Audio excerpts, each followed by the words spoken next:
Hello Weiss players, welcome to episode 2 of Trash or Treasure. In this series we take a look at lesser known deck lists and we see if they're actually viable or if they're just a pile of jank. In the last episode we took a look at 8-win Data Life and how that set actually made an 8-win deck kind of competitively viable. In this episode I'm going to showcase another deck that I've built and tested, and I think it's actually a really cool list, and I went 4-0 with it at locals, so I think there is something to it. It's at least a fairly capable deck. I don't know if it's actually competitive, but that's what we're here to see, right? That's for you all to judge, to see if you want to try it out and if it's good or not. So I didn't come up with the deck idea myself. This was given to me by a friend who got it from a Japanese Weiss blogger. I don't know who the original creator was. I'm not too familiar with them, but I'm not taking credit for this idea. I've taken their list and I've modified it a little bit. I'll talk about my adjustments as we go through.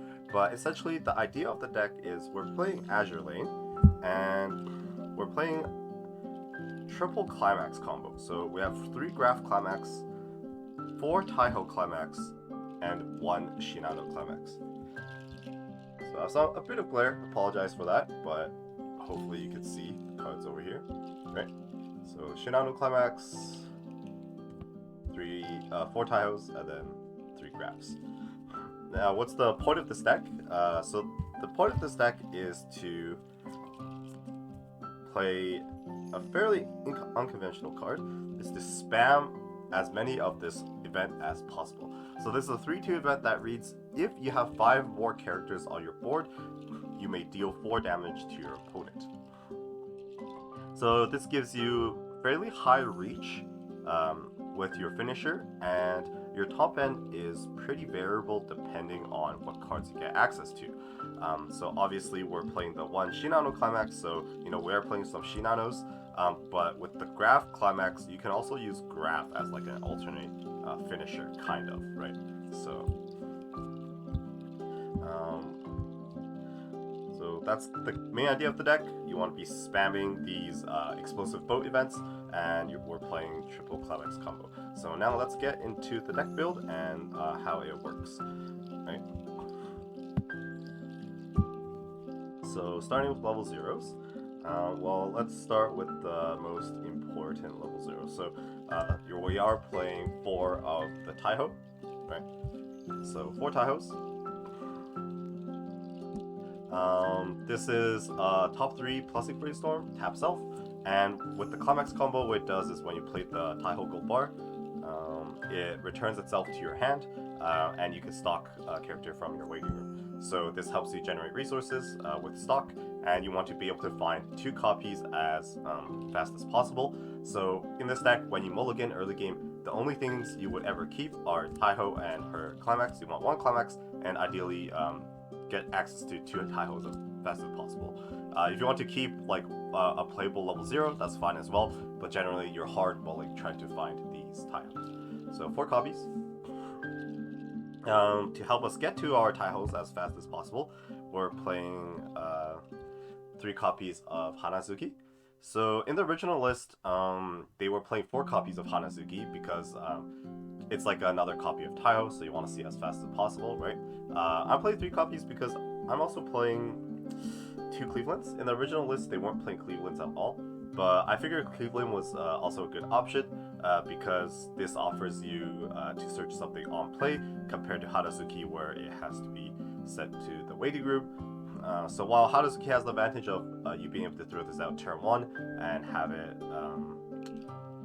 be self-sufficient, as in attacks get a stock and then you can use that stock when it dies to search. This is better on your second turn because you get the immediate plus.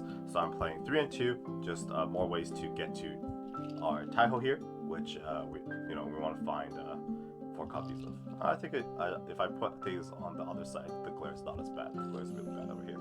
So yeah, we'll put things on this side. Alright. Now moving on with the level 0s. We are playing 2 copies of her. I don't remember her name. I'm sorry, I don't remember all the boats. They're pretty long names. So, what she is she's a 4/5 beat stick. When she attacks, if you have 2 or more other characters, she gets 4,000 power. So this lets you hit over things pretty easily at level 0, and sometimes even level 1, right? This could contest some level 1s that are weak off turn as well. And it also has another effect where it gets reversed. If you check top card of your deck, if it's level 1 higher, you bounce it back to your hand, so it's like a coin flip effect, right? So, let me double check, it's level 1 higher, right? Yeah, level 1 higher. So this is actually pretty cool in this deck. I was a little doubtful of this at first, but after testing it, it's really easy to consistently get the bounce the head effect off, because with the Taiho combo, you're stocking 2 characters from your Weiss every time you do it, and a lot of times you're stocking level 0s. So once your deck is like, once you've gone through most of your deck, or you've like refreshed your deck, a lot of your level 0s are actually gone. So this has a really high hit rate. It's really consistent. I think I've only missed this a few times out of like the 10 games I've tested this deck or something. So yeah, it's a pretty cool card. It's a nice target off of your Hanazuki if you're stuck at 0 with it. And you already have Taihos, right? You don't need to get more Taihos with the Hanazuki effect. So you can summon this, and it can be a nice beat stick at 0. Next we're playing 2 Zara. So nice card. Zara, on attack you can give 2 characters 1000 power, including herself, and then when another character is front attack, you can pay 1 sacker to bounce that character to your hand. So it's a JC profile, as the community calls it. So very nice card. We're playing 2 of it. It's not like super important in this deck, but it's a good, staple in most Azurlane decks. Next we're playing 1 of level 0s. So 1, we're playing the Climax Swap. Especially since we're playing triple Climax combo, Climax Swap is really useful. Honestly, I'd play a second copy if I had space, but I don't really have space in this deck. Not that much, at least. There's like some things you could consider cutting, but play 1 for now. And then this is probably like the flex spot in the deck. Playing 1 Jean, the oversized drop search. So the reason I'm playing 1 of this is because the selectivity in searching in this deck is very poor, since we're playing the top 3 brainstorms. So sometimes it's hard to get specific cards you want, and this is like one of the only cards in this deck that let us do so.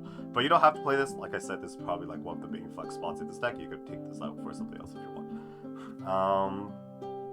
And I think it's also nice that John offers a discard outlet. Otherwise, there's no way to actually easily discard climaxes in this deck. I've found that while playing this deck. There were multiple situations where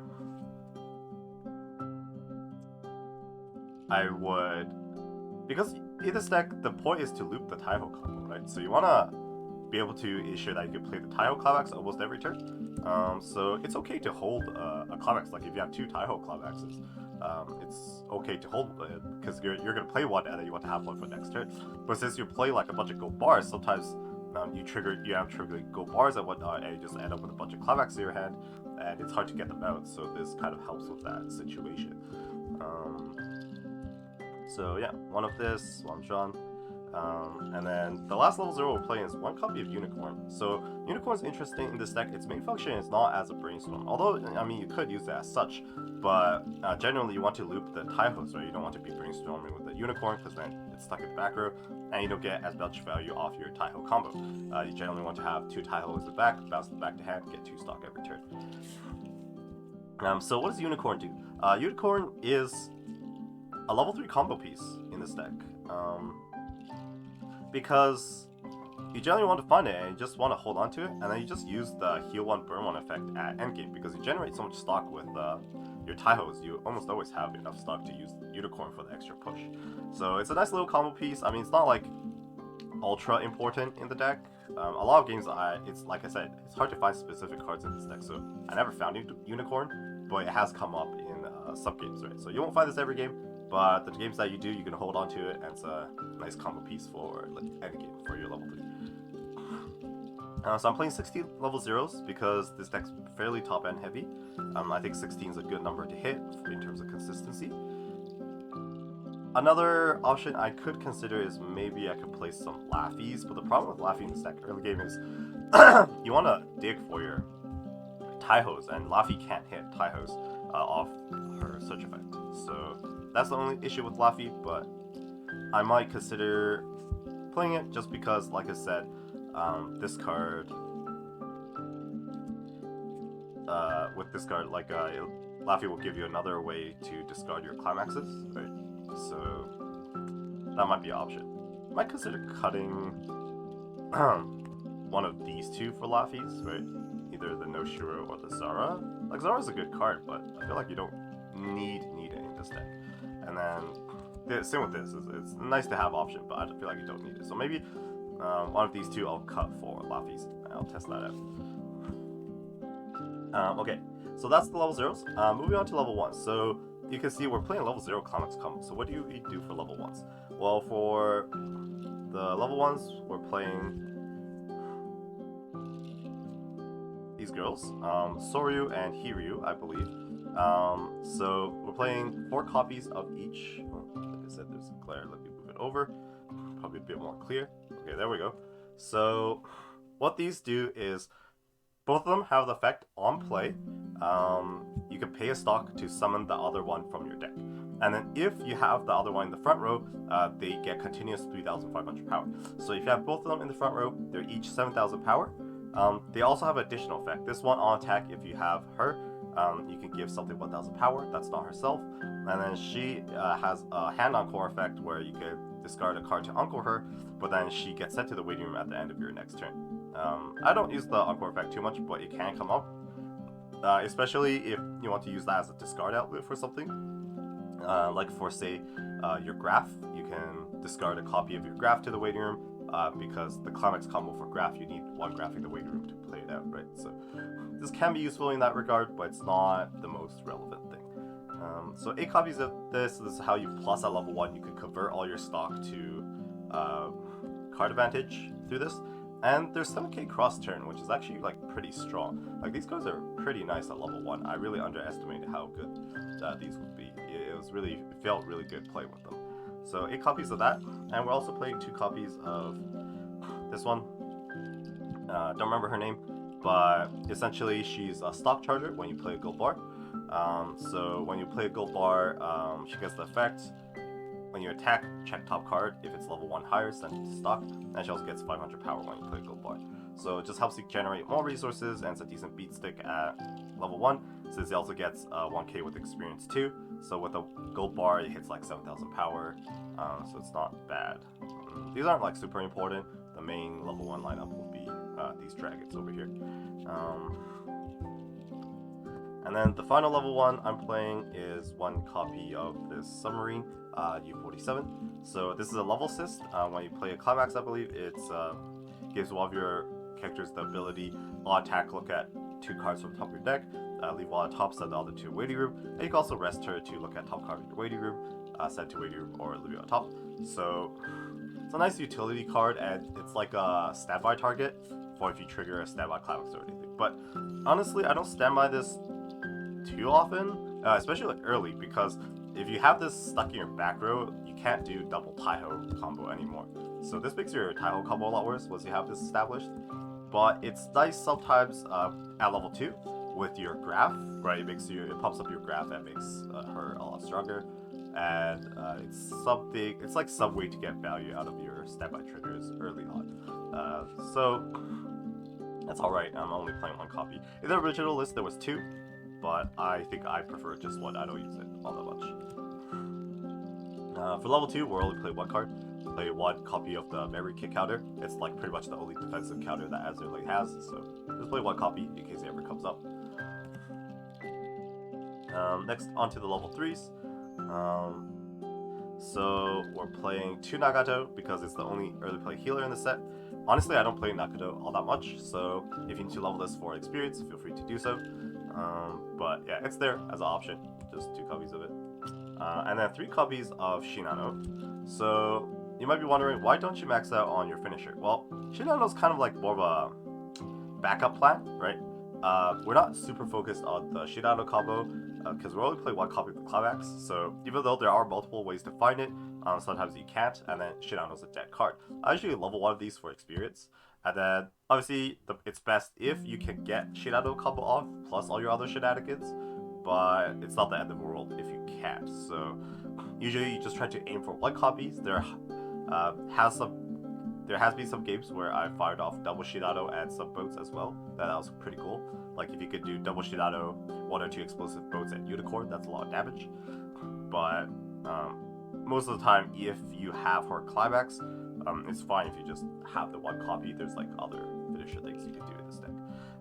And one of them is this level 3 that I'm playing. So this is a card that needs experience 8. I might consider playing more copies of her. She's a stock healer, and then with experience 8, she gets the ability on attack, pay 3, ditch 1, burn 2. So just a very nice generic finisher that doesn't need a specific climax. So very nice to have. Yeah, like I said, I might consider playing more copies of her, just because she doesn't require you finding a specific climax to be useful. And then the last level 3 character that we're playing is 4 copies of Graph. So you have to play 4 copies because into level 1 for experience and for red fix. And then she's really nice for mid game because, like you saw, we're playing 3 of the standby climax. So you could stand by her out and then use her climax combo to stand her, and then she gives everything on your field. When they reverse their opponent, send it to the top deck. So you can consistently push like 4 or 5 damage mid game, and your opponent can't really do anything about it unless they, like for this one, if they don't cancel this attack, your other 2 attacks, if they're one-so beat sticks, they're guaranteed damage because you're just kicking things to the top of the deck and hitting your opponent. So very nice for mid game pushing. And then obviously we're playing the main end game plan for explosive boats. The one concern with explosive boat is that it is a burn 4, and burn 4s are pretty unlikely to stick. But I've also won a lot of games just from this being able to knock out a bunch of CXs from your opponent before you even go to attacks. So generally you want to try to hold like 2 copies, 1 copy at least, to play at level 3, and just try to spam these out. And then the rest of your finishers, whatever you have, right? You can use Graph as a level 3 finisher to push. Obviously Graph doesn't do the most damage, but it has that top deck effect, which can help you guarantee some damage. You have your Shinanos, and you have your unicorn as well. So it's whatever you can find. Obviously, since like I said, you're playing the top 3 brainstorm, it's hard to find specific pieces sometimes. Although the top 3 brainstorm does let you grab this event if you check it off the top 3. So yeah, that's all the cards, plus obviously our pile of climaxes. So again, 3 standby, 1 Shinano, and then 4 Taiho climaxes over here, right? So how does this deck win other than by spamming boats? I think from testing, my initial impression was that this is like a jank combo deck where you just like try to pop off super hard at level 3, and you can do that. That is an option. But when I play this deck, most of the time I won is actually from the Taiho climax, because if you're able to find your combo pieces early, you can push your opponent super hard, starting from turn 1 or turn 2, just by slamming the Taiho climax, swinging 2 or 3 times, and then doing that every single turn. You don't give your opponent a lot of time to prepare to hand fix for their levels, and you kind of just rush them and get a huge damage lead. And then your standby climax, when you hit level 2, it allows you to further that lead pretty reliably. So a lot of games I won, I was like at level 2 when my opponent was like on their deathbed, and that's kind of how those games went. So yeah, that's generally how the deck plays. You just want to find your combo pieces early game as fast as possible. You want a Taiho climax, 2 Taihos, and then you can start pushing, start generating resources. That way you could get a level lead over your opponent, and your Taiho combo lets you compress pretty hard because you get a pretty massive stockpile. I would say watch out for stock swap. So going to level 2, you may want to slow down on the stock generation, start using some of it for other stuff. Like you can unicorn at level 2 if you want to as well. You can use stock to early play Nagano, you can use stock to get out your Graph and whatnot, right? So you want to have a decent stockpile, but obviously watch out for stock swap as well. And then your end game is pretty flexible, which is pretty fun with this deck, because it's not like a normal Weiss deck where you have specific climax combo that you just try to gun for, and it's very linear. There's a lot of options with this deck, and that's what makes it really fun. I think this deck's quite accessible as well, because you don't have to, like, I'm playing 2 Cleveland, but you don't have to play Cleveland. And honestly, the only expensive deck is the Cleveland and the 1 Unicorn. So if you don't want to play Cleveland, you could just play for Hanazuki. You just need to get the 1 Unicorn, and every other card in this deck is like super cheap, very accessible. It's a very cool build to try out. I recommend giving it a go.